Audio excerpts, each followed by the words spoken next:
Cura-me, Senhor, liberta-me, Senhor, desça o teu olhar em mim, cubra o meu ser com teu amor. Vem, Senhor Jesus.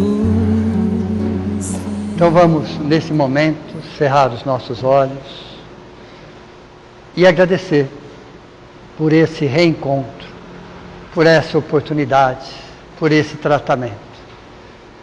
É o momento que nos desligamos do mundo lá fora, que mergulhamos de corpo e alma.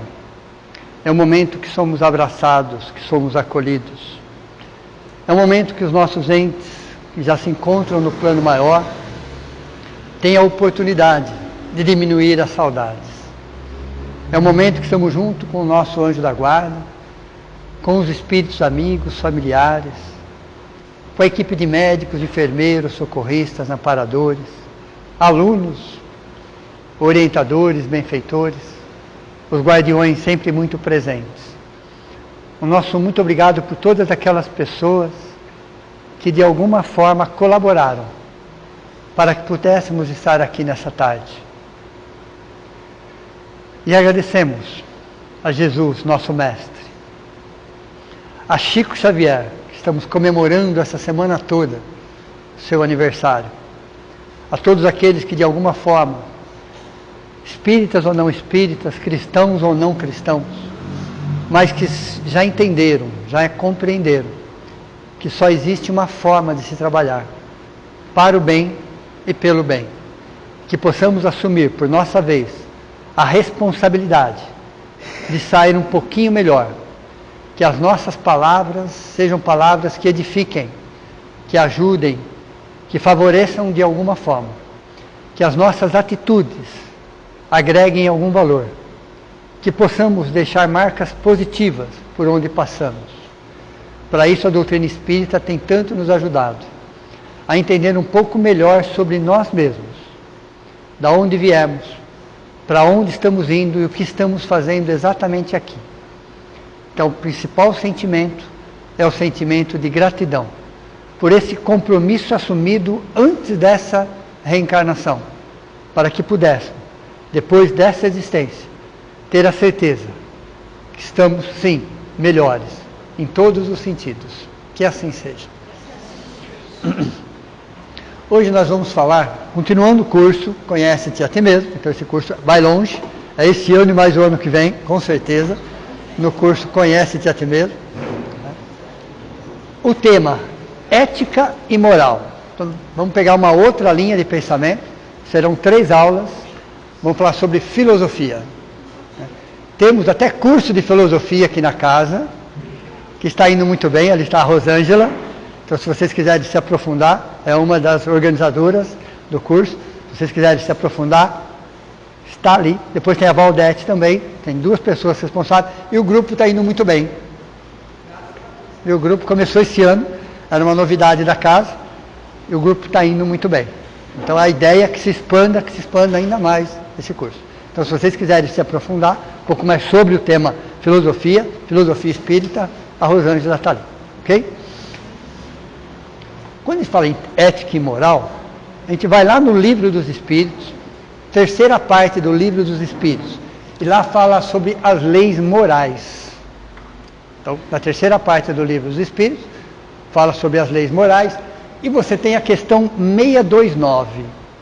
E você tem 18 questões falando sobre o mesmo assunto.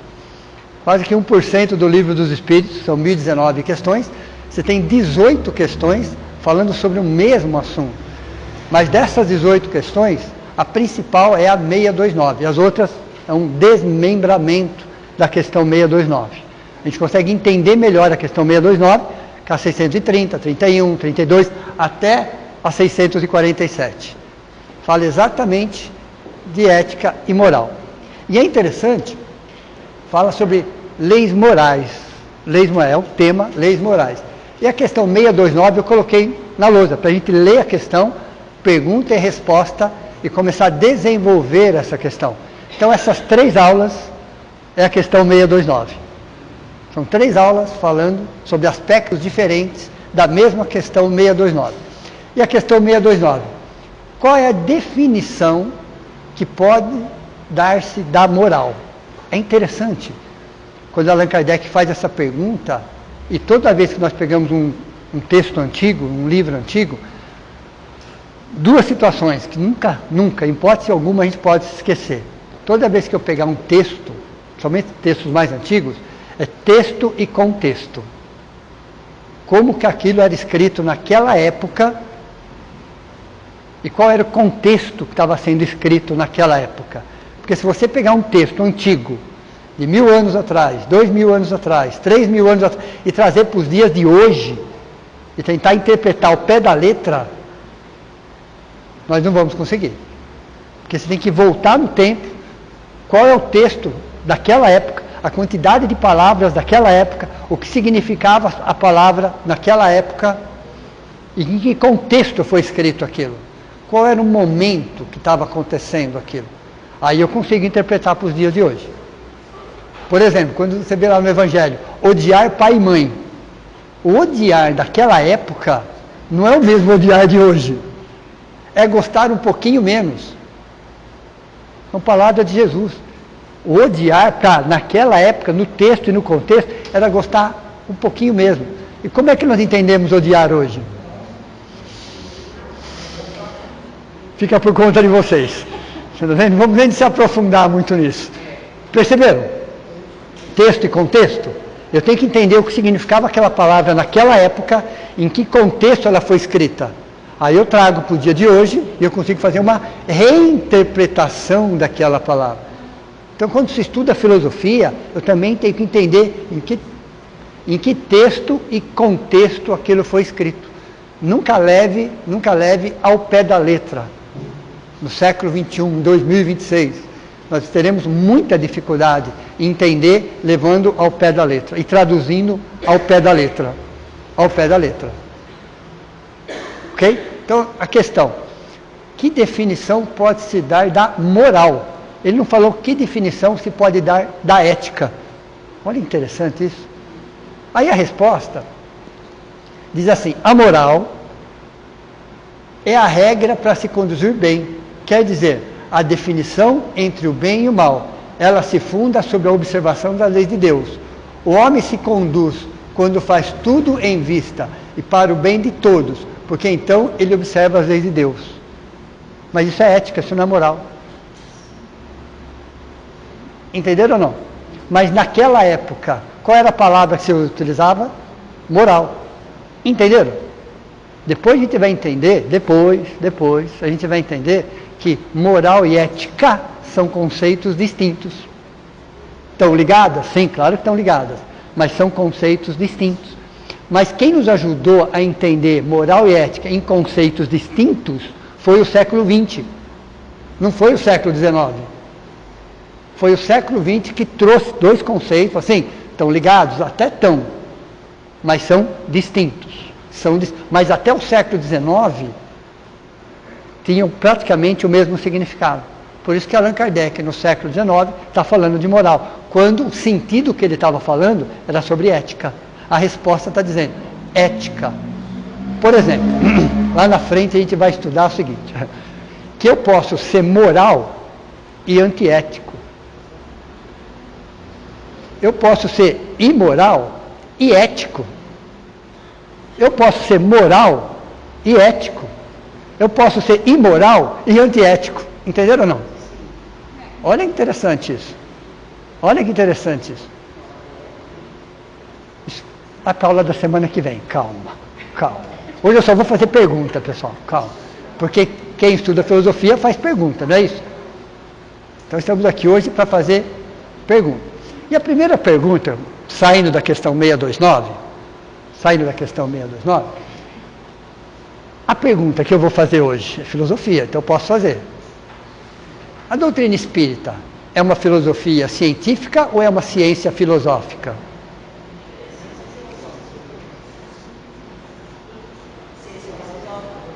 Por quê? Também. Olha, interessante. Então, primeira pergunta. A doutrina espírita é uma filosofia científica ou é uma ciência filosófica? Vamos, né? Que sentido tem essa pergunta? Tem, porque quem foi chamado no movimento das mesas girantes, nos primeiros fenômenos físicos, não foram os filósofos da época. Muito menos os religiosos. Nem foram os filósofos da época, muito menos os religiosos. Quem foram chamados? Os cientistas. Para quê? Para explicar aquilo de acordo com as leis da física, da biologia, da química. Então foram chamados cientistas, pesquisadores, matemáticos, que conheciam de física mecânica, para que eles, dentro do conhecimento técnico, pudessem explicar aquilo. Então foram os cientistas que foram chamados, não foram os filósofos, muito menos os religiosos. Então foram aqueles que até se diziam ateus, mas eu vou explicar isso de acordo com as leis da física. De acordo com as leis da física. Então ele é uma ciência filosófica. Uma vez analisados os fenômenos, identificados dos fenômenos, foi feita uma outra situação. Aí veio os questionamentos. O questionamento é a filosofia. Então a doutrina espírita é uma ciência filosófica. Por mais que tenha começado pela filosofia, o Livro dos Espíritos é filosofia pura. O Livro dos Espíritos é filosofia. Então é filosofia, ciência e religião. Então a doutrina espírita é uma filosofia de vida? Sim. Veja, mas é uma filosofia com bases científicas e consequências morais. Isso vai cair na prova, tá? Então a doutrina espírita é uma filosofia com bases científicas e consequências morais. As consequências morais estão no cristianismo, em Jesus. Em Jesus. Então, por isso que ela é cristã. Mas ela é um pouco mais do que isso. Ela é um pouco mais do que isso. Os neurônios estão tudo bem? Vocês estão descansados? Né? Então, vamos lá. Doutrina espírita é a filosofia da ciência, é a ciência da religião, é a religião da filosofia. Veja, olha que interessante isso. Fala que a filosofia é ciência e religião? Sim, é. Mas é um pouco mais do que isso. Ela é filosofia da ciência. É a ciência da religião. É a religião da filosofia. Entendeu? Você tem que entender um pouco da filosofia, um pouco da ciência e um pouco da espiritualidade. Religião aqui, quando eu falo religião, estou falando de espiritualidade. Estou falando exatamente de um rótulo religioso. Ok? Fala religião no sentido da palavra religare, que é uma palavra de origem latina, que é a ligação entre a criatura e o Criador. Então a doutrina espírita é uma religião? No sentido da palavra religião, sim. Só.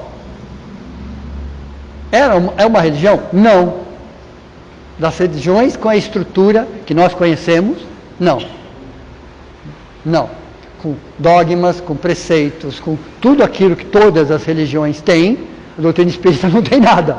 Então, sobre esse aspecto, não é uma religião. Sobre esse aspecto, sim, no sentido da palavra, sim. Entenderam ou não?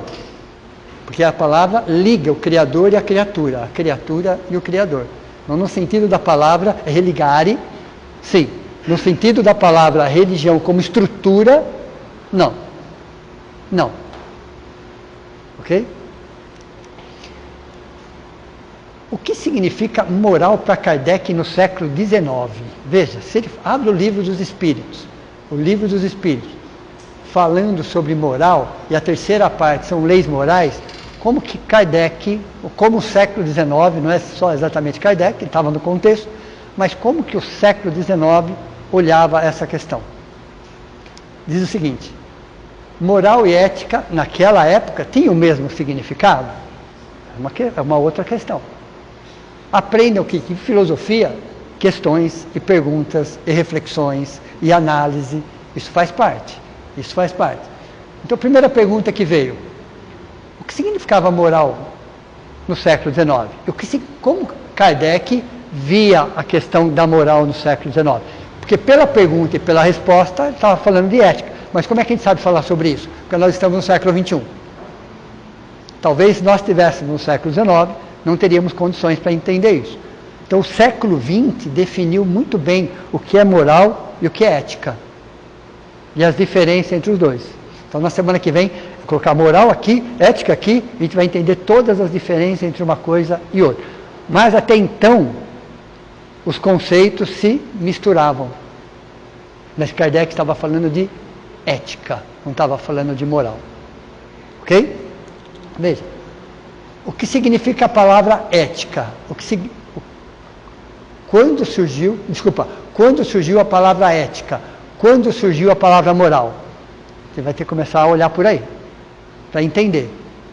Primeiro que a palavra ética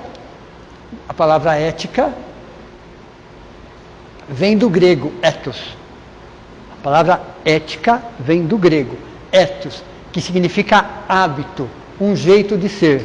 E a palavra ética tem aproximadamente 2.500 anos.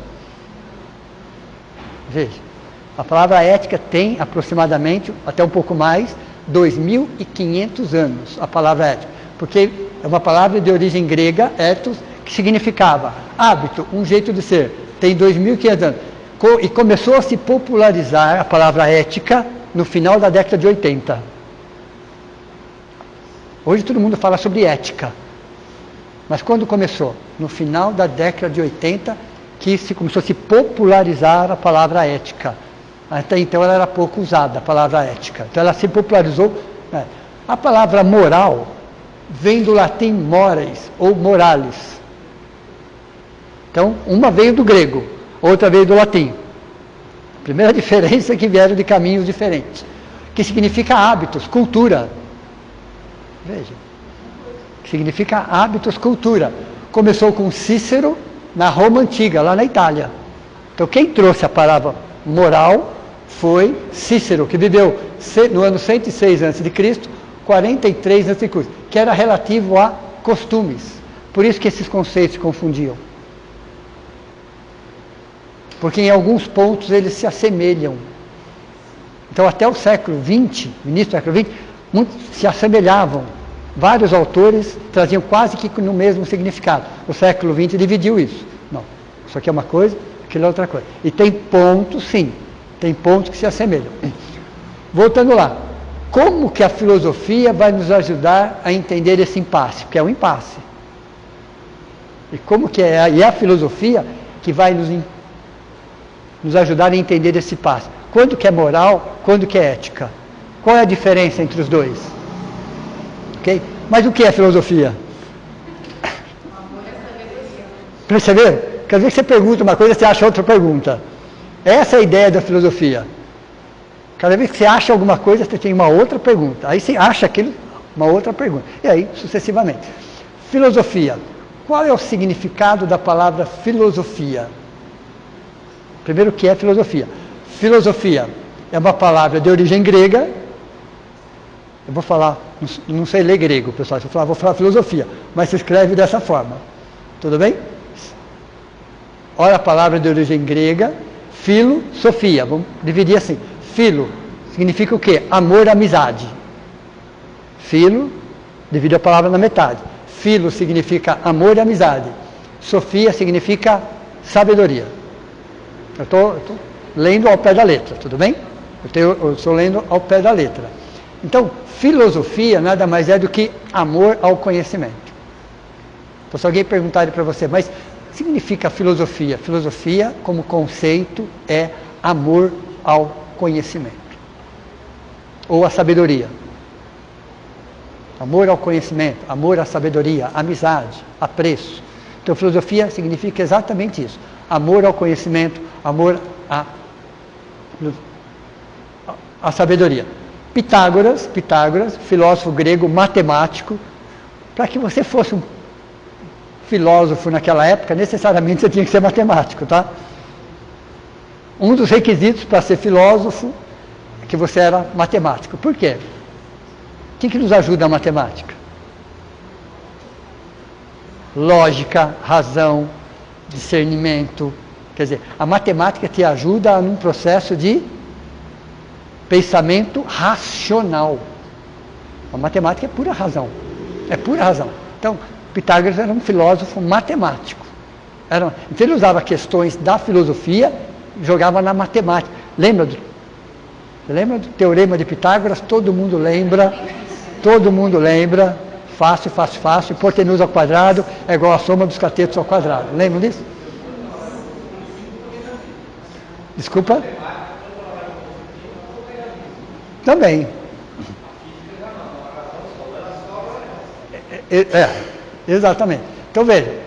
Então, Pitágoras, filósofo grego, que viveu 570, 496 a.C., ele falava que a filosofia era o amor à sabedoria. Então ficou esse conceito. Amor, porque a própria palavra filosofia significa isso. Significa isso. Ok? Ética, olha que interessante essa frase. Ética é a filosofia da moral. Essa é uma frase lá de trás, tá? Pitágoras, o cara fala, ética é a filosofia da moral. Entenderam? Tá fácil, não tá? Tá tranquilo, não tá? Ó, tem a Rosângela aqui, vocês tirem todas as dúvidas com ela. Tudo bem? Desculpa. Troca como? É uma grife, exato. Se mudou. Por isso semana que vem a gente vai separar uma coisa da outra. Ok? Aí vem alguém, isso é muito comum, né, mesmo nos dias de hoje, não deveria ser, mas ainda está mudando, ainda bem, mas ainda estamos no início desse processo. Aí alguém fala assim, mas para que serve a filosofia? Já escutaram essa conversa? Não? Para que serve? Qual é a utilidade prática da filosofia? Porque nós vamos achar que os filósofos só são seres pensantes. Não, você tem a filosofia prática. A filosofia prática nesse sentido. Ok? Lúcia Helena Galvão, vocês já ouviram falar dela? Ela tem uma historinha muito interessante sobre isso. Eu vou repetir essa história para ela. Ela deu um exemplo. Porque a filosofia usa muito de metáforas, muito de poesia. A filosofia usa muito de figuras de linguagem, muita de poesia para explicar. Ela usa desses argumentos. E nessa história, muito simples inclusive, ela explica isso. Ela fala, vocês imaginem um salão como esse. Ok? Você tem 3 níveis de pessoas. Então a humanidade ela é dividida em 3 níveis. Ok? O primeiro nível, vamos chamar de alienados, que ainda é a maioria. Ok? O segundo nível, são os bem-intencionados. E o terceiro são os filósofos práticos. Olha interessante essa alegoria que ela faz, e fica bem claro isso. Então ela pegou esse exemplo. Um salão, você tem uma poça d'água no meio do salão. O que os alienados fazem? Não é isso? Nem viu. Ou se viu também. Se viram também. A maioria nem vê e quando vê também não muda nada para ele. Então aquela poça d'água fica do mesmo jeito. Então são os alienados. Que vem uma situação, que vem um problema ou não, mas independente se vem ou não, também não vai mudar nada. Pisa na poça da água, leva aquela água para tudo quanto é lado e está tudo certo.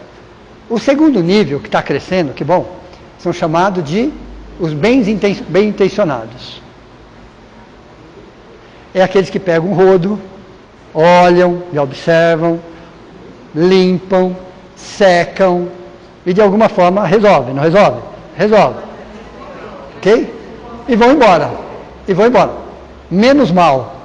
Comparado com o primeiro, menos mal. Os filósofos práticos é aqueles que veem a poça, secam a poça e olham para cima. Ou para baixo. Mas vai ver qual é a causa daquilo, para resolver a causa. O porquê que tem aquela poça da água. Aí que vem a filosofia. Tá, a poça está aqui, vamos secar? Vamos. Vamos enxugar? Vamos. Porém, isso não resolve o problema. Da onde vem essa água? é do teto, então vamos subir no teto, ver o que está acontecendo e vamos resolver essa questão para que aquela poça não se forme novamente. Para isso serve a filosofia, de vocês verem uma situação, analisarem uma situação, ajudarem na situação, claro, mas entender o porquê da situação. Isso é o principal. Isso é o principal. É você ver uma poça d'água, enxugar a poça d'água, mas no segundo momento olhar de onde vem essa água e tentar resolver o problema. Ou encaminhar para uma solução do problema. Então a filosofia prática é isso. Você conseguir discernir, pensar, raciocinar, conversar, dialogar, mas para resolver uma questão. Para resolver uma questão. Então quando alguém pergunta, para que a filosofia? Para fazer você pensar. Refletir, analisar, trocar ideias. Então veja, qual é a utilidade da filosofia? É a arte do bem viver. Como conceito, é a arte do bem viver. Então uma pessoa que tem conhecimento, que tem sabedoria, muito mais importante do que o conhecimento é a sabedoria. Mas qual é a diferença entre conhecimento e sabedoria? Uma outra figura de linguagem. Outra figura de linguagem. Vocês têm um prato de sopa, tudo bem? Um prato de sopa. Você pode pegar uma colher e colocar ali. Pode ou não pode? Com a colher, vocês viram a temperatura? Com a colher, vocês sentiram o gosto da sopa? Não. Com a colher, você... o perfume da sopa, o cheiro, que seja? Não. Então a colher é o conhecimento. A partir do momento que você põe um pedacinho da sua, experimenta, da língua, o que você percebe?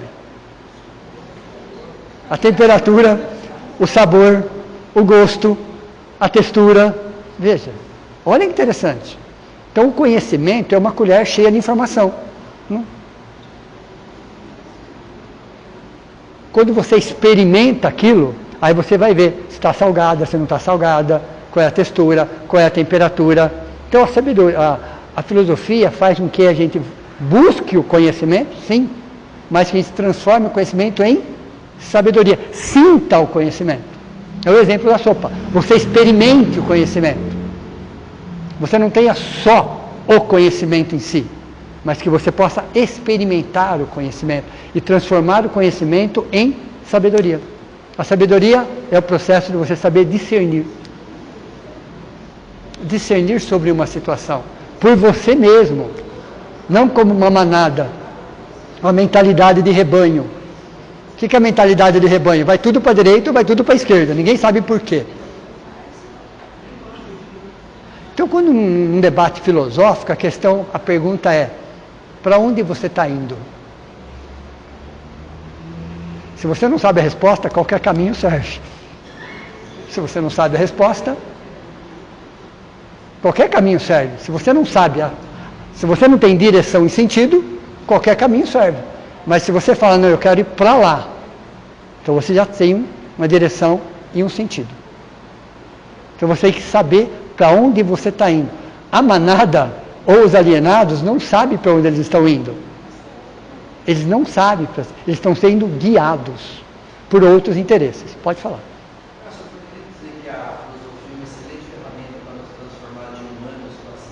Perfeito, mas a ideia da filosofia é essa. É essa, ok?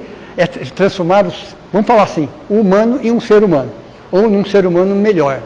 Que saiba pensar por si mesmo, raciocinar, conversar, trocar ideias, refletir, discernir. Então a filosofia serve para isso. Mas não basta você conhecer os 40 filósofos da história, desde do Tales de Mileto, considerado o primeiro, até os últimos filósofos de agora. Você ter só o conhecimento. Seria a colher com a sopa. Você tem que experimentar aquele conhecimento. Sentir o gosto do conhecimento. Ok? Praticar aquilo. Então o filósofo prático é aquele que pratica o conhecimento adquirido. Pode falar, né? Um senso crítico. Exato, exato, exato.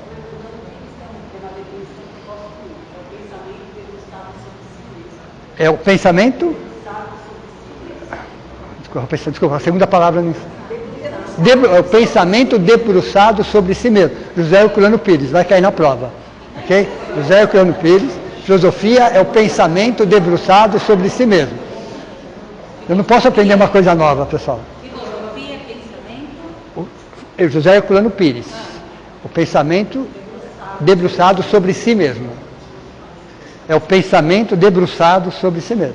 Então não basta você estudar os 40 principais filósofos da humanidade, começando com Tales de Mileto, chegar. Isso é importante, mas se você não sentir, é simplesmente a colher de sopa. Que você coloca ali, pega uma quantia de sopa, mas você não sabe nada. Só tem a quantia de sopa. Se está quente, se está fria, se está salgada, se está saborosa, porque só ficou na colher. Quando você vai experimentar aquilo, aí você consegue sentir. Então filosofia é isso. Não é você somente ter o conhecimento, mas você saber o que eu faço com o conhecimento. Qual é a utilidade prática do conhecimento? Para mim. Ok? Como ele disse, para que eu seja um ser humano melhor. E a vaga de seres humanos melhores está em aberto, tá? Tem vaga sobrando para seres humanos melhores. Então, que bom que veio a IA, que veio toda... Que ótimo, porque aí vai sobrar vaga para seres humanos. Essa é a ideia. Que a máquina substitua o homem em tudo, para que o homem, ser humano, seja um ser humano. Que bom. Que venha realmente, que faça todo esse processo. Porque aí vai sobrar tempo para que o ser humano seja um ser humano. Olha, interessante isso. Então não tem nada contra a evolução tecnológica, muito pelo contrário. A filosofia aplaude a evolução tecnológica, porque sobra tempo para o ser humano ser ser humano. É o ócio criativo. É o ócio criativo. Ok? Então veja, a pergunta é a arte do bem viver? Quem somos nós? Qual é a direção? Qual é o sentido da nossa vida? Então a filosofia, a primeira pergunta é: quem somos nós? Qual é a direção? Qual é o sentido da vida? Com certeza, onde vai nos levar a filosofia? Anotem porque vai cair na prova. Primeiro, autoconhecimento. Qual é a proposta da filosofia? Autoconhecimento. Voltando, conhece-te a ti mesmo. Então, qual é a proposta? Autoconhecimento. Qual é a proposta do curso? Conhece-te a ti mesmo. Segundo, autodomínio. O ser humano dominar o ser animal que está dentro de nós. Temos um ser animal dentro de nós, sim ou não? Todos temos. Nosso corpo é animal. Então nós temos um lado animal? Temos, literalmente falando. Temos. Eu não sei se é dinossauro, mas que animal é animal. Todos nós temos. Todos nós temos. Então, esse autodomínio é fazer com que o ser humano domine e controle o ser instintivo, que todos nós temos. O ser impulsivo, o ser instintivo, o ser agressivo, que é natural da nossa condição humana. Então, a filosofia vai nos trazer o autoconhecimento, o autodomínio para quê? Para a autotransformação. Então, para que serve a filosofia? Autoconhecimento, autodomínio, autotransformação. Veja, olha interessante. Não é para a transformação dos outros. Não, aqui, ó. É aqui, é para nós isso. Aí tem uma metáfora, outra metáfora. É a transformação da lagarta em borboleta. Não é uma transformação? É uma transformação de uma lagarta em borboleta. É fácil esse processo dela? Não. É dolorido? É, eu imagino que seja, ok? Porque se percebe toda a força que ela faz para se livrar daquilo. Então é a transformação da lagarta em borboleta. Então é todo um processo de força interna que ela precisa fazer para vencer todas aquelas camadas e se transformar no quê? Numa borboleta. Para quê? Para voar. Entenderam ou não? A lagarta não vai voar nunca. Nunca. A borboleta vai voar sempre. Mas você tem que transformar a lagarta em borboleta. Então, o que nos prende no terra-terra? O que nos prende no terra-terra? No nosso casulo, vamos falar em lagarta, né? no nosso casulo? A nossa ignorância em relação a nós mesmos, o sentido, a direção, preconceitos, vaidade, arrogância, prepotência, orgulho, o apego. Então o que nos fecha no nosso casulo é isso. Aí você se acomoda. A filosofia quer tirar você desse casulo, numa metáfora de uma lagarta em borboleta. Porque a borboleta ela é livre, ela tem toda a natureza. Nem a força da gravidade segura a borboleta. Veja. Nem a força. A lagarta não sai do chão. Entenderam ou não? Pode falar.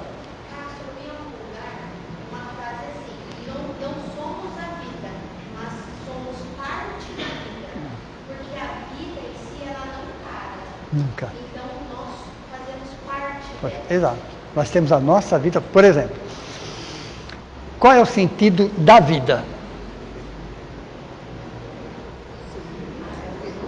Numa única palavra. Evoluir. Certo? Qual é o sentido da vida? Evoluir. Todos os seres estão inseridos nesse contexto chamado evolução. Todos os seres. Simples, ignorante, já sábio, editor. Então isso chama-se um determinismo divino, onde o sentido da vida é evoluir. Então quando alguém fala, a vida não tem sentido, tem muito sentido. Tem muito sentido. Qual é o sentido? Evoluir. Mas qual é o sentido da minha vida? Servir. Entenderam ou não? Servir.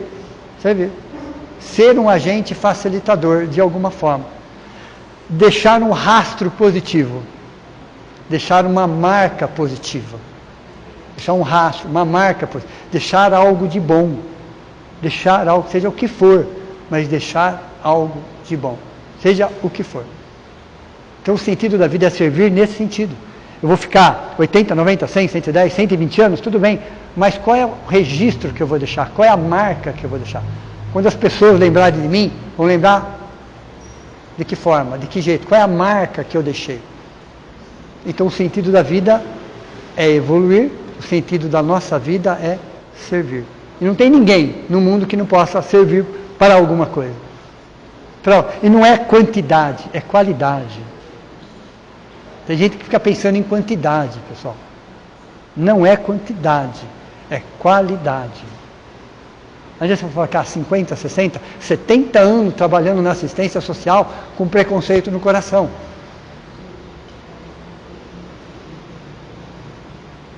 É você entender para que serve aquilo.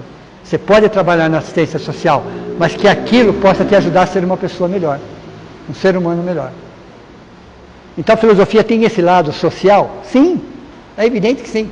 Tem o lado da assistência social? Claro que tem, porque um ser humano melhor serve melhor. Se ele serve melhor, as pessoas que estão à sua volta usufruem melhor daquele conhecimento, daquela formação. Entenderam? Peraí. Então ela nos ajuda, através da filosofia, que nos tornaremos seres humanos melhores. É através da filosofia. A ciência é capaz disso? Não. A resposta é não. A ciência não é capaz de transformar um ser humano em um ser humano melhor. Quantos cientistas, pesquisadores, intelectuais, pessimistas, negativistas, que dedicam todo o seu conhecimento para algo que vai destruir de alguma forma? Materialistas. Veja, nada contra a ciência, muito pelo contrário. Mas a ciência não vai fazer que um ser humano seja um ser humano melhor. Quem vai construir um ser humano melhor é a filosofia. Então a proposta da filosofia é fazer um humano se tornar um ser humano. Ou um ser humano ser um ser humano melhor. Agora, se ele for um ser humano melhor com todo o conhecimento científico, entenderam onde vai parar isso ou não? Você pega um cientista, um ser humano, muito mais do que cientista, ele é um ser humano. O que ele é capaz de fazer? Ele se humanizou. Isso é ética, ok? Então ele percebe que o bem que ele vai poder proporcionar com o seu conhecimento vai beneficiar um coletivo. eu não ia entrar nesse assunto, mas eu vou entrar. A ética é a capacidade de proteger a vida coletiva. Um dos conceitos de ética. Estou adiantando da semana que vem. Ética é a capacidade de proteger a vida coletiva. Olha, interessante isso. Ética é a capacidade de proteger a vida coletiva. Mas que para isso nós precisamos de inteligência. Mas o que é inteligência? Olha que interesse. Quase. Numa aula filosófica não entra exatamente isso, né? Não entra exatamente esse conceito. Mas o que é inteligência? Inteligência. É uma palavra de origem grega. Olha, interessante, né? Como a Grécia nos ajudou, influenciou substancialmente, né, a nossa cultura ocidental. Os grandes filósofos, antes de Cristo, depois de Cristo, como eles nos ajudaram a entender melhor sobre isso. Começando por Tales de Mileto, Sócrates, Platão, Aristóteles, aí sucessivamente. Depois vieram os outros, depois a gente vai falar sobre eles também, ok? Inteligência é inter mais legere. Estou lendo ao pé da letra. Então, é a soma de duas palavras de origem grega também. Então, vem do grego. Interlegere. Que é o quê? É a capacidade de discernir, eleger, compreender, escolher entre. Então, a inteligência é para você saber escolher entre esse caminho e aquele caminho. Sobre essa situação ou aquela situação. Inteligência nada mais é do que isso. Quando se fala que nós temos o pensamento contínuo e os animais têm o pensamento fragmentado, vamos entender isso melhor agora. Os animais, nossos irmãos mais jovens, quando se fala que o pensamento dele é fragmentado, é porque ele está na existência. Eu estou falando dos princípios espirituais, ok? Eles estão vivendo, eles só vivem o presente. Os animais só vivem o presente. Por isso que o único ser vivo que morre é o ser humano. Está parado para pensar nisso ou não? Por quê? Porque é o único que sabe que vai morrer desde criança. Deu para vocês entenderem ou não? O único ser vivo que morre é o ser humano. Porque de pequenininho ele já sabe que ele vai morrer. Os animais não sabem disso. Já que eu não sei que eu vou morrer, o que eu faço? Eu vivo. Então, o único ser vivo que morre é o ser humano, porque já sabe que vai morrer de pequenininho. Os outros seres vivos não têm essa ideia. Se eu não tenho essa ideia, eu simplesmente vivo. Simplesmente vivo. Então, os animais, eles trabalham num pensamento fragmentado nesse sentido. Não tem passado, não tem futuro. Deu para vocês entenderem ou não? Estou falando dos animais, princípios espirituais. Eles não têm a noção de passado, eles não têm a noção de futuro. Você não vê uma zebra falar que a outra, semana que vem, você não vê eles falarem dessa forma. Ontem aconteceu algo. Veja, olha interessante isso. Quando acontece de um preso e predador, vocês já viram essa cena? Preso e predador, ali, naquele ambiente, né? A gente sabe que vai acontecer alguma coisa. Olha interessante, estão todos calmos, parece que não está acontecendo nada. O predador olhando a presa, já viram essa cena ou não? Todos. Aí acontece algo que em 1 minuto, 2 minutos resolve. Há todo um caos, depois de 3, 4 minutos, o que acontece? Voltou tudo normal. Voltou tudo na normalidade. Perceberam ou não? Isso acontece com a gente? A gente vive o caos de algo que aconteceu há 10 anos atrás. 20 anos atrás você está vivendo o mesmo caos. A coisa vai acontecer o ano que vem, você já está sofrendo agora. Os animais não têm, por isso fala, fragmentado é porque eles vivem só o tempo que eles estão vivendo, o presente. Só o presente. Nós, passado, presente e futuro. Nós temos uma ideia do passado, nós temos uma ideia do futuro. Interessante a gente saber disso. São princípios espirituais em evolução. Então, a inteligência é própria, não que eles não tenham inteligência, os animais, lógico que tem. É evidente que tem. Mas a inteligência dos animais tem a ver com o instinto de conservação. de sobrevivência. Eles são inteligentes baseados no instinto de sobrevivência e conservação. É diferente da nossa. A nossa inteligência. Então, o reino mineral nos trouxe, nossa parte óssea veio do reino mineral, as nossas células vieram do reino vegetal, os nossos órgãos vieram do reino animal, a nossa inteligência é do reino nominal. Essa inteligência que discerne, que reflete, que analisa, que olha o passado, que vai no futuro, chega no presente, que compara, que analisa. Essa inteligência é do reino nominal. O amor mais puro vem do reino angelical para frente. Então quer dizer que nós não amamos? Amamos. Com uma dose bem pequenininha de egoísmo. 99%. Quase, né? Foi bem otimista agora. Amamos, claro. Com uma dose bem pequenininha de egoísmo. 99%, não é isso? Mas é o nosso momento, é a nossa fase. Não tem nada de errado com isso. Por isso que amor incondicional não existe para nós. Esqueçam, pessoal. É bonito de falar, que nem alma gêmea, também não existe. Existe algema, alma gêmea não existe. Ok? Não existe. Provas e expiações, esqueçam. Não existe amor condicional em provas e expiações, não existe. Não existe alma gêmeas e provas e expiações, existe algema. Tudo bem? Aí é diferente. Aí é diferente. Ficou bonito na música, mas na realidade é um pouco diferente. Por quê? É um planeta de provas e expiações. Qual é a característica de um planeta de provas e expiações? Moralmente atrasados. Não é isso? Moralmente atrasados. Então, amor incondicional para um espírito moralmente atrasado não cabe. Não cabe. Tudo bem? Não cabe. E não tem nada de errado com isso. É o nosso momento evolutivo. É o nosso momento. Por isso que o amor mais puro é do reino angelical para frente. O que nós mais nos aproximamos disso, o que nós mais nos aproximamos é o amor fraternal. O mais próximo disso é o amor, porque o paternal, o maternal, o filial, o conjugal, eu não falei nada, é vocês que estão falando. Extremamente possessivos somos.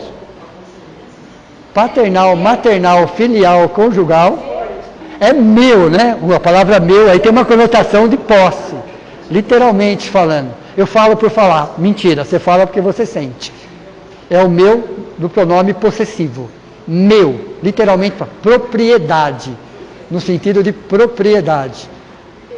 Então, dos amores que nós conhecemos no planeta de provas e expiações, o menos possessivo é o amor fraternal.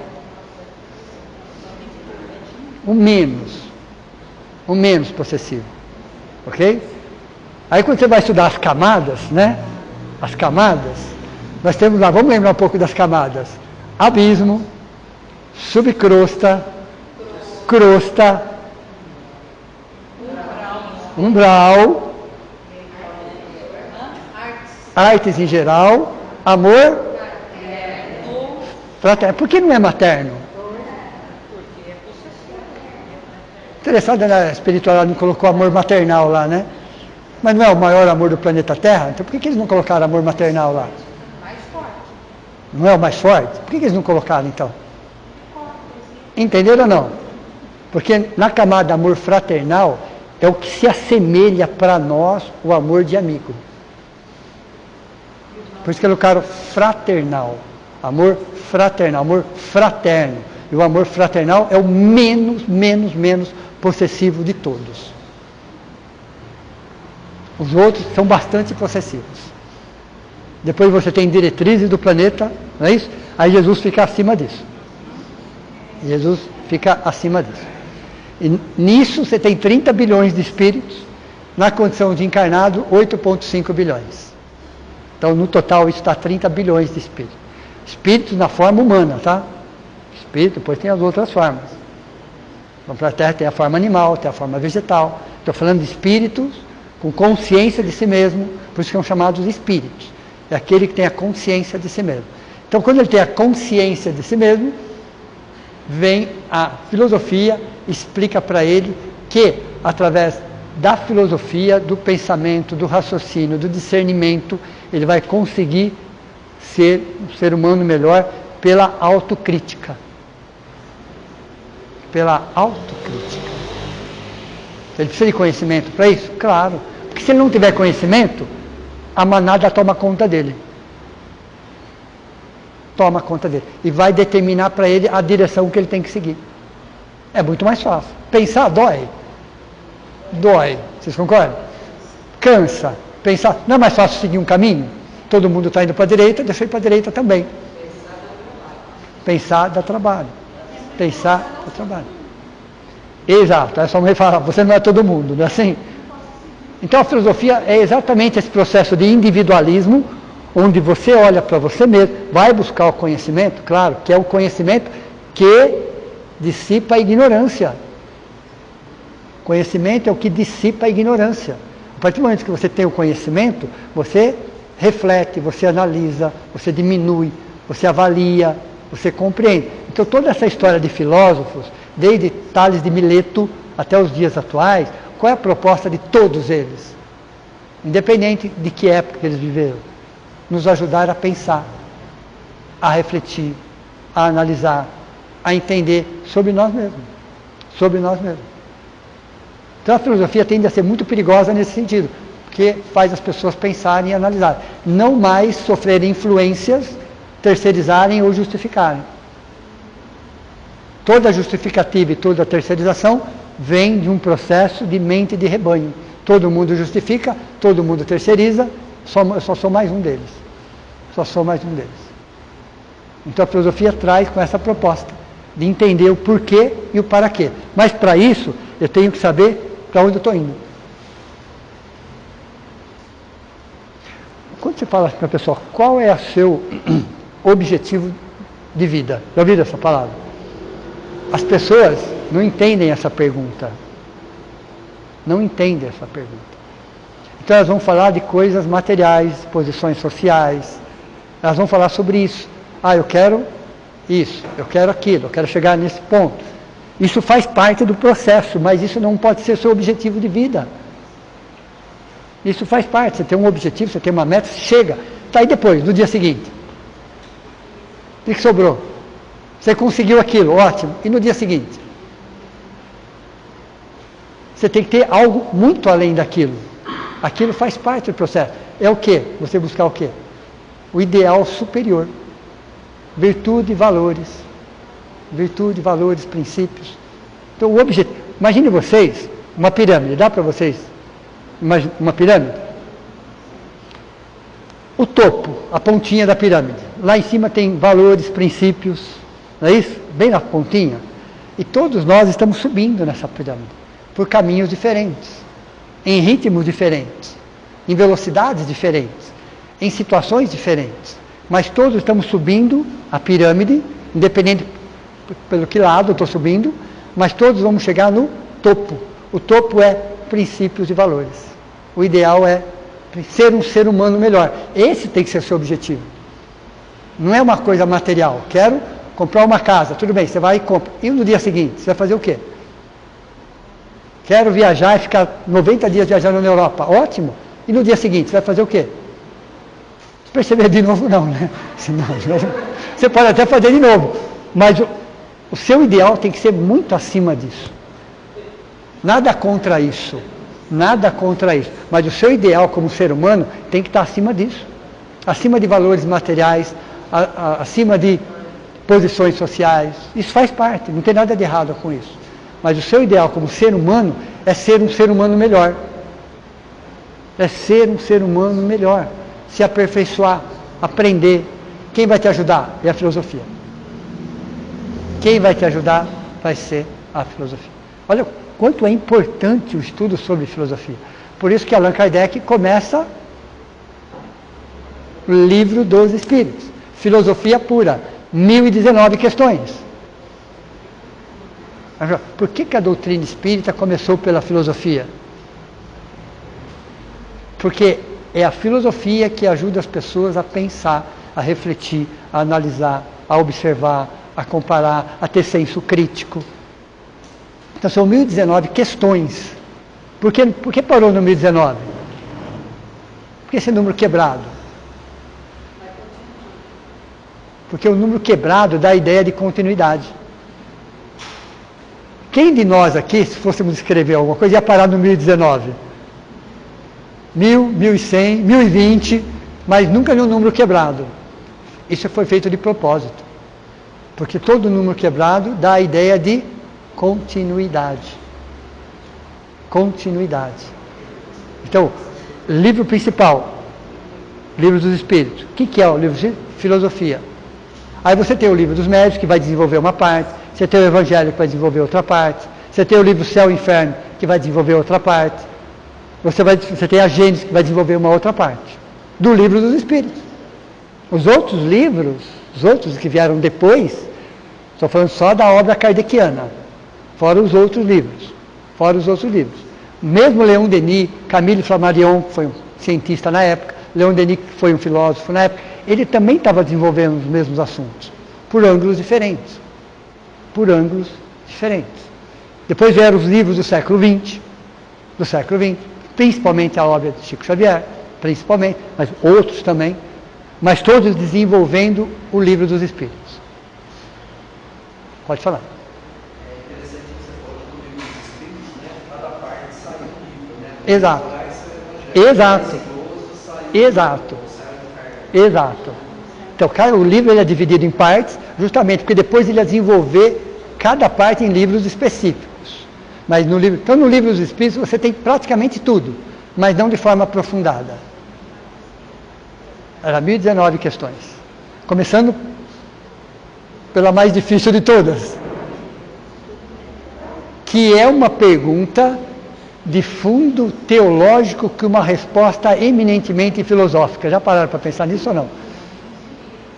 A questão número 1 do Livro dos Espíritos é uma pergunta, a pergunta é de ordem teológica. A pergunta, que é Deus? Então, é uma primeira questão. É uma pergunta de ordem teológica, mas a resposta é eminentemente filosófica. Interessante, você vê? Deus é a inteligência suprema, causa primária de tudo que existe. É uma resposta filosófica. E aí, toda a continuidade nesse sentido. Então, quando ele fala Deus é a causa primária, inteligência suprema, ele não disse que Deus era inteligente. Ele é inteligência. Aí é um substantivo. Aí não é um adjetivo. Quando pergunta quem são os espíritos, são os seres inteligentes da criação. Aí não é um adjetivo, é um adjetivo. Aí não é um substantivo, é um adjetivo. Entenderam? Porque o inteligente está sempre evoluindo. O inteligente está sempre evoluindo, porque isso é um adjetivo. A inteligência não evolui. Por isso que Deus não é inteligente, ele é a inteligência. Ele não é justo, ele é a justiça. Exato, o inteligente e o justo dá a ideia de pessoa, de um ser. E não é isso. Tanto que a espiritualidade fala, é a inteligência suprema, causa primária de tudo que existe. Causa o start de tudo que existe. Aí vai para a segunda questão, e aí sucessivamente. É o livro dividido em 4 partes, cada parte pega uma situação diferente. Então, para se entender a terceira parte do Livro dos Espíritos, e essas questões aqui, necessariamente, eu preciso ter uma base filosófica. Senão eu só vou ler a pergunta e a resposta. Ah, eu entendi, e passa para a próxima. Eu entendi, passa para a próxima. Vamos fazer uma outra metáfora aqui agora. Outra metáfora. Imagine vocês um lago, tudo bem? Um lago. Esse lago, ele é bem rasinho aqui, só que ele vai ficando mais fundo. Vocês concordam? Vai ficando mais fundo. Aqui no rasinho, ele tem 1 centímetro do chão. 1 centímetro do chão. Na parte mais funda, ele tem 1 quilômetro do chão. Dá para vocês imaginarem ou não? Aqui, você tem 1 centímetro do chão. Na parte mais funda do lago, você tem 1 quilômetro de profundidade. 1000 metros de profundidade. Qualquer questão do Livro dos Espíritos, você pode analisar com 1 centímetro ou com 1 quilômetro de profundidade. Quem vai decidir isso? Entenderam? Não sou eu. Vocês, sou eu. Quando eu falei isso, eu não quis dizer dessa forma. Ok? Somos nós que vamos pegar uma questão e vamos nos aprofundando na questão. Então, cada questão, você pode olhar de forma muito rasa, ou como você pode pegar a mesma questão e se aprofundando. Qualquer questão, a 30, a 40, a 76, a 1000, a 999, a 625, onde está escrito as leis de Deus, na consciência dos homens. Qual é o tipo mais que perfeito que Deus enviou à Terra para nos servir de guia e modelo? A resposta, Jesus. Para a época, só a resposta Jesus bastava. Se tivesse escrevendo hoje, a resposta ia ser um pouquinho diferente.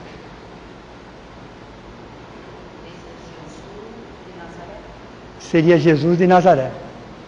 Olha que interessante. Mas para a época, século XIX, estava tudo certo. Por isso que a resposta é a resposta mais curta do Livro dos Espíritos, é a única que não tem vírgula. É a 625. Resposta, Jesus.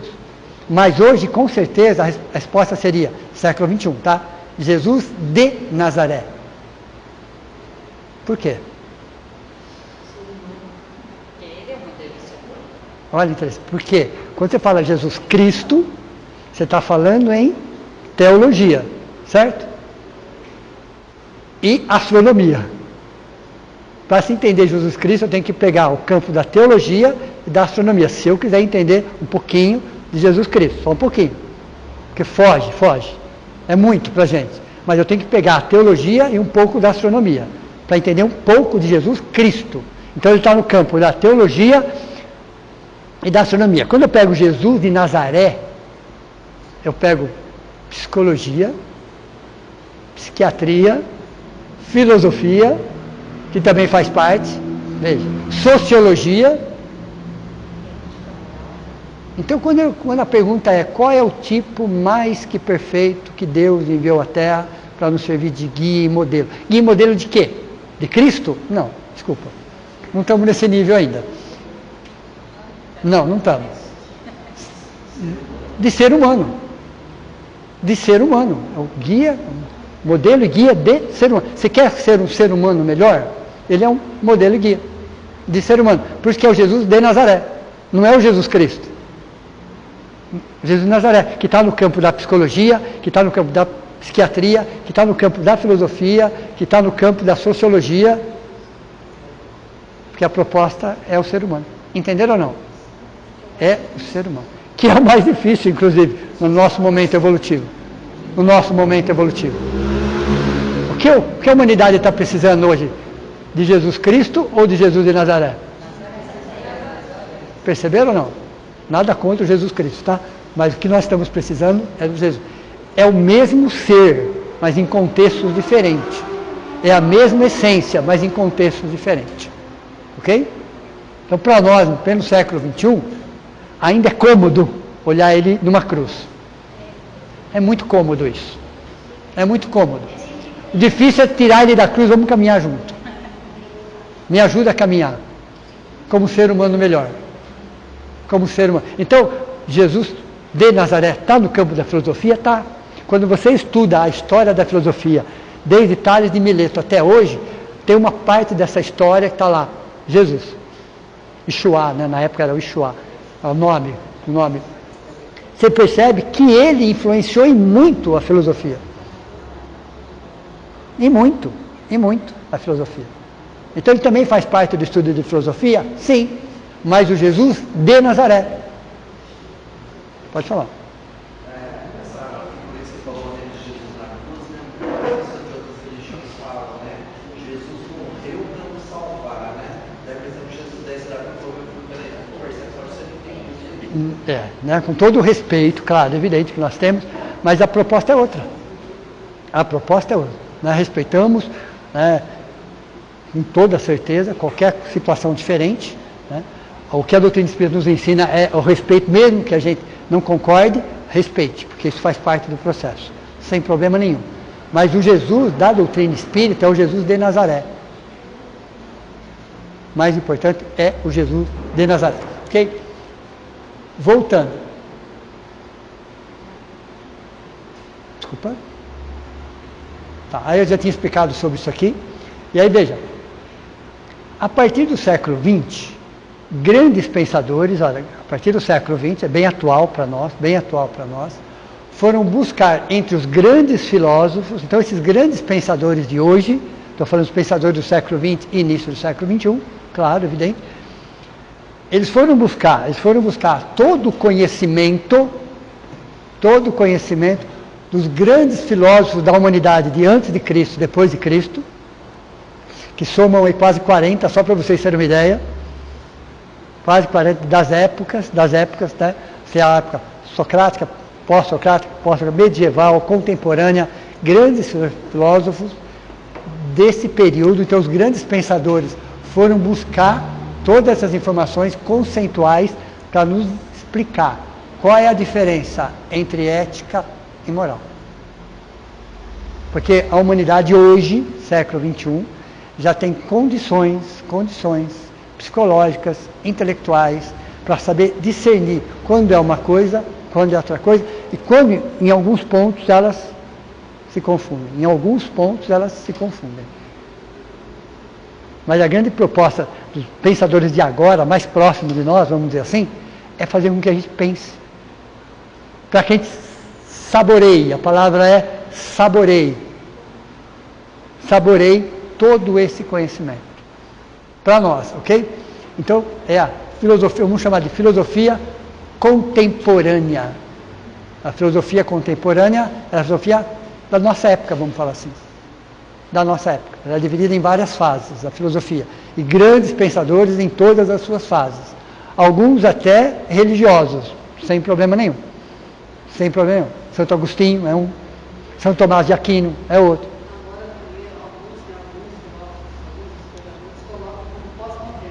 Pós-moderna. Depois da contemporânea tem a pós-moderna. Então a filosofia é uma coisa que começou há mais de 2.500 anos atrás, e está atualizadíssima no dia de hoje. Saber o que eles pensavam, como eles pensavam, qual era a ideia para a época, sempre texto e contexto, mas buscar a essência do conhecimento, para trazer para o dia de hoje, dissipar a nossa ignorância, ampliar os nossos horizontes, porque o processo do século XXI, estudar sobre filosofia, é conhecer-se a si mesmo. Então, qual é a proposta de estudar sobre filosofia? É autoconhecimento. Para quê? Para ter autodomínio. Para quê? Para a autotransformação. Olha que interessante isso. Só o conhecimento é capaz disso. Para pensar, uma outra pergunta. O mal existe? Algumas pessoas vão falar sim. Outras vão falar sim. O que você entende? Como você entende? A filosofia tem muito disso, de você questionar. O mal é a ausência do bem. Então não é que o mal existe, o mal é a ausência do bem. Aí vem uma outra pergunta em cima. Mas aonde o bem não está?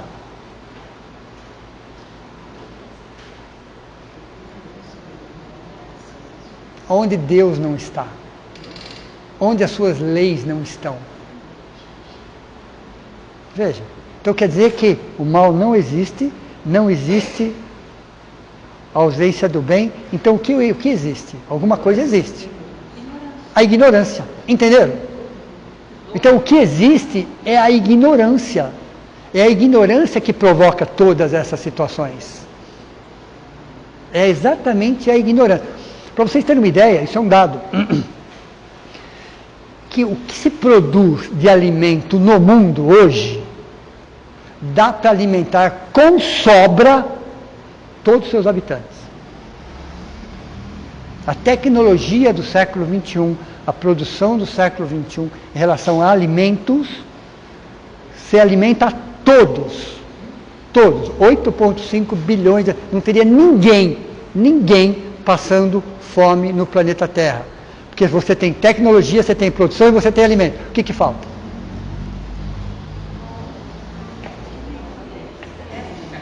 Solidariedade. Deu para vocês entenderam ou não? Solidariedade é um dos pilares do ser humano. Um dos pilares do ser humano chama-se solidariedade. Solidariedade. Veja. Então, o que existe é a ignorância. A ignorância é falta de conhecimento. E para nós ficou muito pior agora.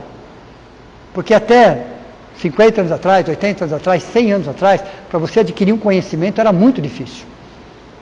Pensa no tempo dos nossos pais, dos nossos avós. Alguém aqui, nossa, e agora vai ficar complicado. Acho que não devia perguntar isso, mas vou perguntar. Alguém daqui ia na biblioteca e tirava cópia dos livros? E escrevia? Lembra da Barça? Lembra, né? Alguém ia na biblioteca municipal, copiava, quem tinha dinheiro, né? Tinha xerox, né? Você tinha que copiar para economizar, né? Então vejam que há 50 anos atrás, vamos pensar assim, o conhecimento existia? Sim que existia, mas era mais difícil. Era muito mais difícil. Então nós éramos protegidos pela nossa ignorância? Sim. E hoje?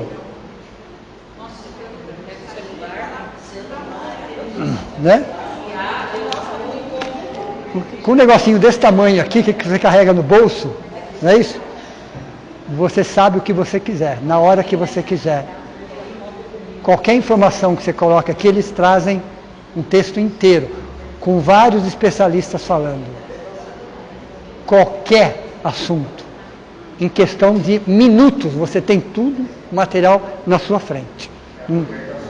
Não demora mais do que 3 minutos para você... É a colher da sopa. E no máximo em 3 minutos você tem todo o material que você precisa. Na palma da sua mão, na hora que você quiser, inclusive.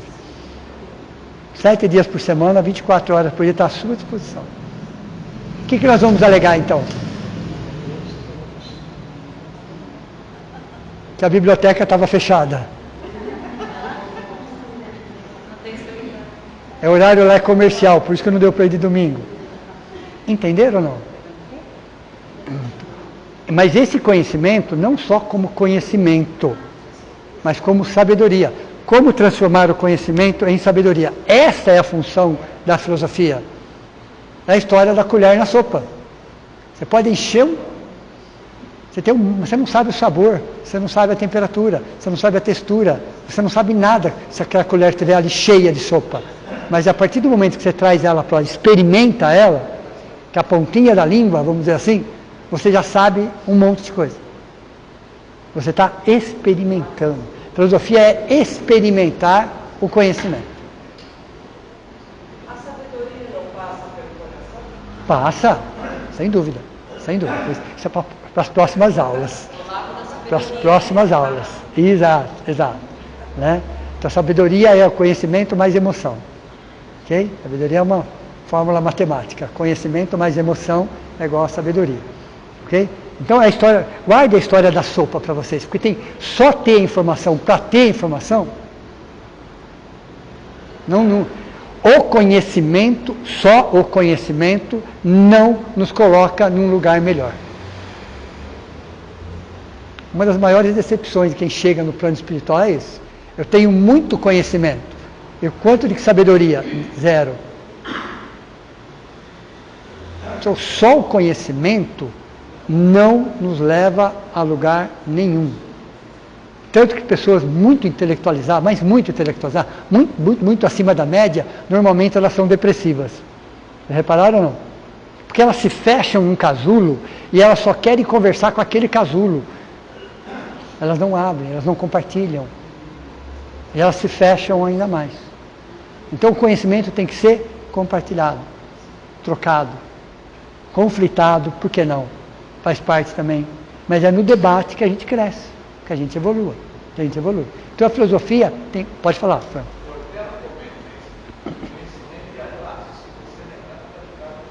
Exatamente isso. Então o conhecimento é importante? Sim, claro, evidente. Mas se ele não for transformado em sabedoria, você não vai ir para lugar nenhum.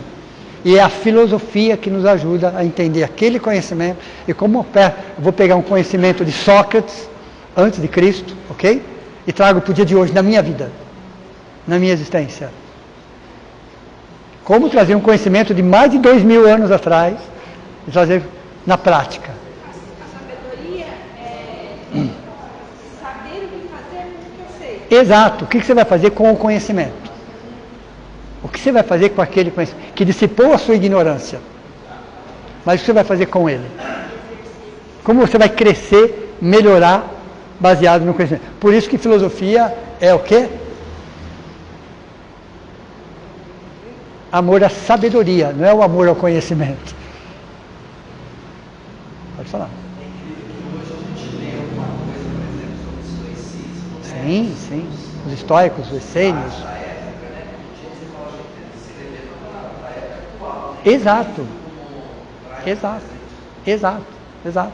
Então, se você pega essas grandes escolas filosóficas e você começa a olhar, você fala, isso é atemporal. Então, a filosofia, ela é atemporal. Porque servia há 2000 anos atrás, serviu há 1000 anos atrás e serve para hoje. Eu só tenho que texto e contexto. Texto e contexto. Exato, você tem que contextualizar para o dia de hoje. Para o dia de hoje. Para o dia de hoje, para as nossas necessidades. Para as nossas necessidades. E é interessante, Pitágoras falava assim, ó, estava muito avançado para a época, tá? Pitágoras, a ética é a filosofia da moral. Olha que frase é essa.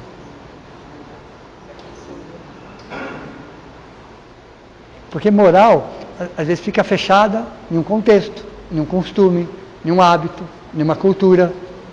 A moral, ela é mais fechada nesse sentido. A ética, ela é aberta.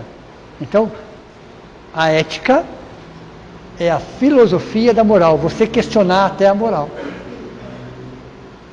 Você questionar a própria moral. Oi? Exato. Então, a moral, ela está fechada num contexto, numa época, em um momento. Em um momento. Por isso você pode ter algo imoral e ético. Você pode ter algo moral e antiético. Você pode ser imoral e antiético. Você pode ser moral e ético. E você pode ser amoral. Agora ficou melhor ainda. Quando que nós somos amoral?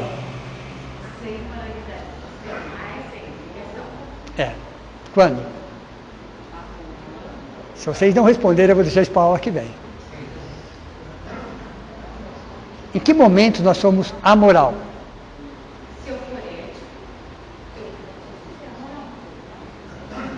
Olha que interessante. Eu vou deixar essa para vocês semana que vem. Vocês respondam. Pesquisem. Pesquisem. Então existe moral, imoral e amoral. Do quem? Com quem? Não entendi. A moral não tem a ver mais ou menos com secularizar. Não. Vivem aquilo só naquele ambiente. Não. Vou deixar essa para vocês. Já que é filosofia, né? Aprendi isso com a Rosângela. Deixa a pergunta para eles. Não é assim? Aí, vamos lá. O que é amoral? Amoral. Aí semana que vem a gente vai falar o que é ética, o que é moral. Aí a gente vai explicar o que é em cada contexto, o que cabe em cada... Mas a pergunta que eu quero deixar para vocês para a semana que vem, o que é algo amoral? É uma palavra só. Ela quase chegou ali, quase. Amoral. É uma palavra só, amoral. Ele vai consultar o Google. Tudo bem? Tudo bem por hoje? Só estávamos aquecendo hoje, pessoal. Aí semana que vem a gente entra no exercício. Depois a gente vai falar sobre ética e moral. Depois a gente vai falar sobre a moral espírita. Que o final é a visão. Oi?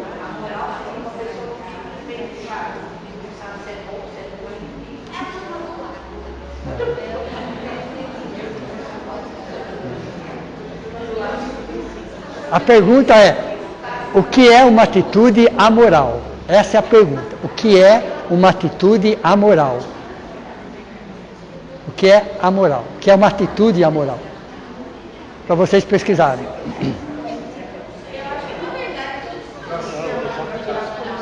Oi?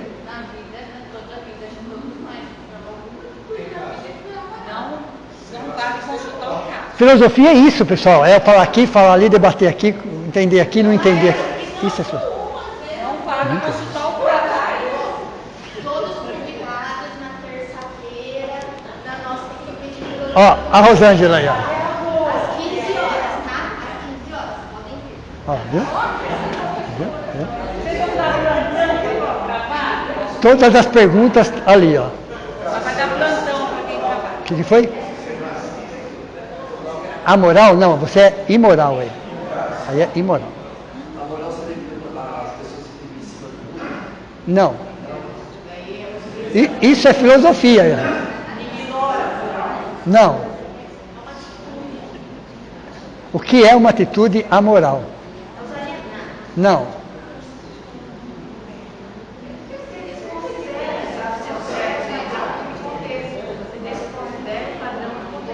Não.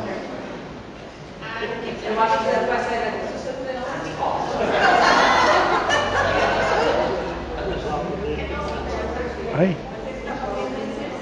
Isso é um exercício para vocês. Eu sabia que ia deixar uma pergunta para vocês. Oi? Não.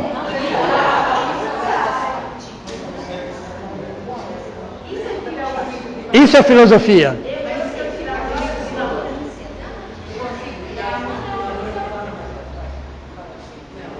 Que é uma atitude amoral.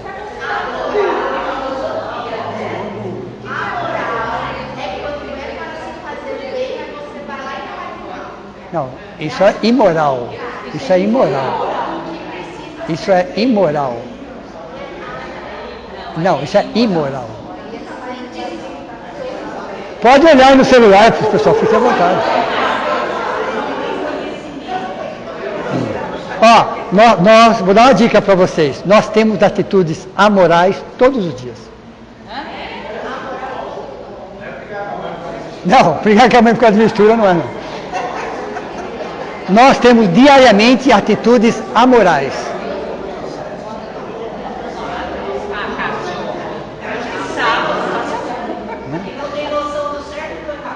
Não. É um conceito filosófico isso. Mas aí você tem uma professora aí. Ó. Tem uma professora. Olha aí. Plantão Rosângela. Tudo bem? Não.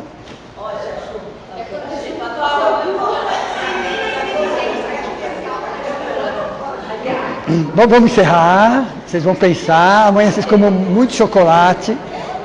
Né?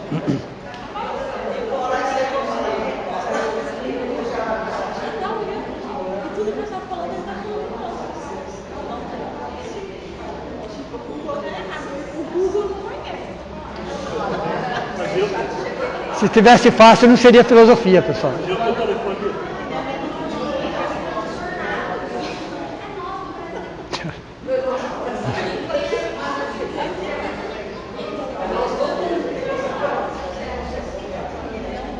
Aquela falou, tá certo. Ó, já até deram a resposta, tá? Mas eu não vou falar. Tá bom? Tudo bem? Semana que vem sobre ética e moral, aí eu entro nesse detalhe. Você tem... Eu ligo você mais tarde.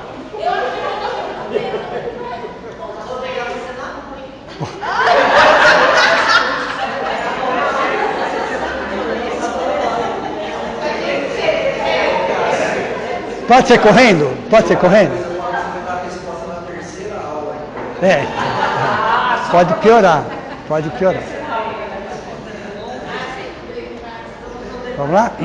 Deixa para a semana que vem. Isso é filosofia. Okay? Então vamos lá, vamos encerrar então. Então vamos nesse momento cerrar os nossos olhos e agradecer pela oportunidade, pela reflexão, pelas ideias trocadas. O objetivo é exatamente esse: trocar ideias, conflitar, conversar, pesquisar, analisar, dentro do contexto, dentro daquilo que nós estamos falando, dentro daquilo que nós estamos vivenciando. que a gente possa, sim, abraçar a filosofia com todo esse amor, com toda essa vontade, com todo esse discernimento. Porque essa é a essência da filosofia. É justamente o debate. Para que todos ganhem, para que todos compreendam, para que todos tenham a oportunidade de conversar, de falar, de dialogar e se extraia o melhor de todos. Esse é o objetivo. Essa é a ideia dos grandes filósofos, que o ser humano, como si mesmo, possa se posicionar, estando errado ou estejando certo, mas que ele possa entender o porquê, o para quê, refletir e ressignificar. Essa é a proposta. Que assim seja. Uma boa noite a todos vocês, bom descanso.